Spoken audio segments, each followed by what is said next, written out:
You know, our whole off-road lifestyle rolls on one thing, wheel bearings. Here's Alan Gray with some tips.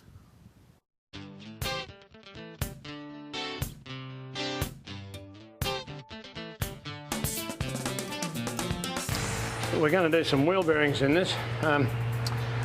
Just out of interest, it's impossible to check if the wheel bearings are loose when the axle's in there, because in actual fact, if I want to try for play there, I've actually got to bend the axle, and I haven't got a hope of doing that. So if you really want to check whether the wheel bearings are loose, we've got to pull the axle. But in this case, we know we're going to put the bearings in it, so we'll pull the whole thing off. But you can't check wheel bearing play with a flange axle.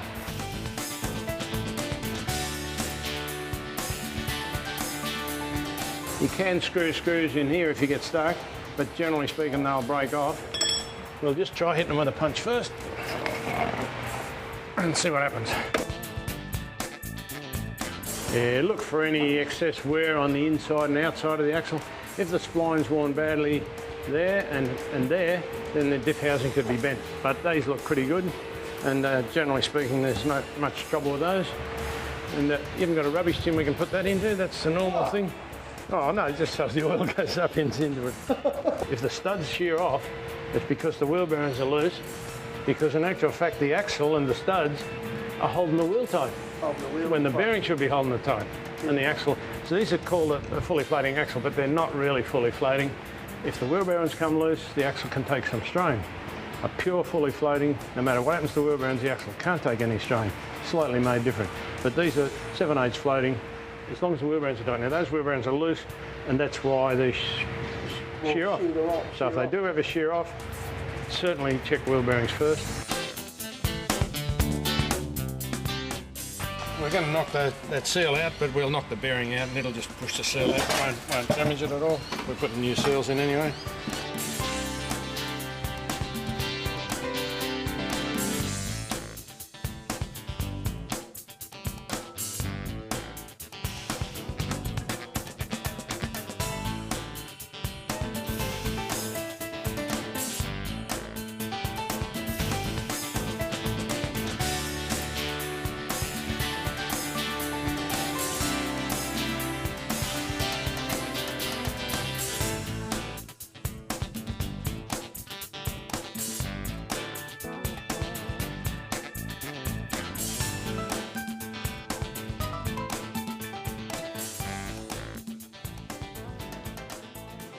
Now look, we've cleaned that out, we've repacked the bearings properly, pushed it back in, put a seal, and we put the grease about level with that inside area so as it doesn't get too full and blow out. Yep. And it'll throw out by centrifugal force and cause a physical barrier for the grease that I packed in the bearing. It keeps it in the bearing. That's all you need. There will be diff oil come through, doesn't matter. The seal's good enough to hold that. So this is a cunning little locking paste they've used. They've used 3 or 4 different types. This particular one's quite good. You just got to remember where the screw indexing slots are in relation to the top of the cutaway.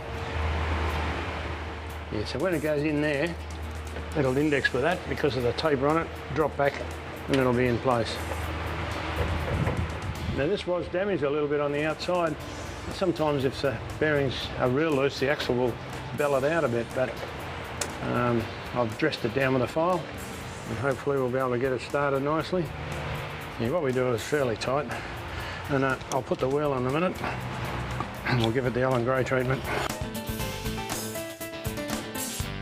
This is one of the things that you're not supposed to do if anybody's standing around, but in my opinion, Ruthie or anybody who's going to go serious off-road, he's going to hit logs and rocks, he's going to twist this whole thing all over the place. He doesn't want somebody pussyfooting around that just tightens the bearings and lets it go. He needs to have it belted, in my opinion, in the workshop, and then we'll check the bearings thoroughly and then you should be right to go over these places. But it's no good going away for 500 kilometres and then coming back and finding the wheel bearings are loose. So what we do is give it a bit of a hiding first.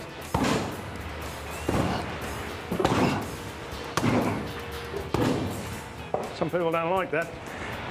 Look at that. Okay. That's loose. It's loose. Yeah. So we'll tighten it again and give it the same treatment. The other thing you've got to watch on some models have a lock nut Okay, so you adjust the nut, the first nut, and that gives you your adjustment, okay? But it's pushed out on the thread. Yeah. And it's only very thin. When you do the lock nut up, you actually push it in on the thread and tighten it up. Yes. You can get hold of one nut and it's moving on the thread. So you just keep in mind that they ought to be a little bit looser because you're going to tighten it by tightening the lock nut. This doesn't have that effect. Now we've still got to index one of those holes or two of those holes with the lock screw. So remember that the cutaway was vertical and the others were crosswise like that.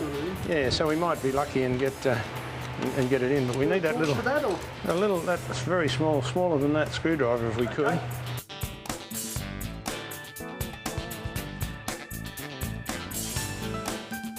All right, so that's simple. You can do that. So you reckon I can probably manage that on my own? Or? Well, with a bit of help from a friend here. All right, I'll just finish this off if you like, and you can have another lay down in a Bex. Oh. Put your tools away and clean them up, and they're dreadful. They're all over the joint. Look at it, it's a terrible mess. They were all in the toolbox when we started this, you know. Yeah. Good on you, mate. All right, man. Catch you later.